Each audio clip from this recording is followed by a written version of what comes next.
श्रावण महिना सुरू होतोय। या महिन्यात भगवान महादेवाची पूजा करण्यात येते। हिंदू धर्मात तर भगवान शंकराच्या भक्तांची संख्या ही अगणित आहे, जे नियमितपणे आपल्या आराध्याची पूजा करतात आणि देवाचा आशीर्वाद प्राप्त करतात। महादेवाची कृपादृष्टी सदैव आपल्या भक्तांवर असते। धार्मिक ग्रंथात सांगितल्याप्रमाणे जर तुम्ही नियमितपणे रोज किंवा वेळेअभावी दर सोमवारी शिवस्तुतीचं पठण करत असाल तर तुमची प्रत्येक मनोकामना पूर्ण होऊ शकते। या व्यतिरिक्तही याचे अनेक लाभ मिळू शकतात। त्यामुळेच आजचा व्हिडिओ हा शिवस्तुती पठणाविषयी आहे। शिवस्तुती पठणाचे विधी जाणून घेऊयात।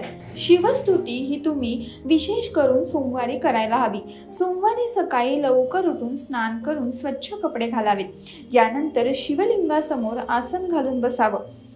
यानंतर धूप दीप लावून भगवान शंकराच्या पिंडीला पाण्याचा अभिषेक करावा।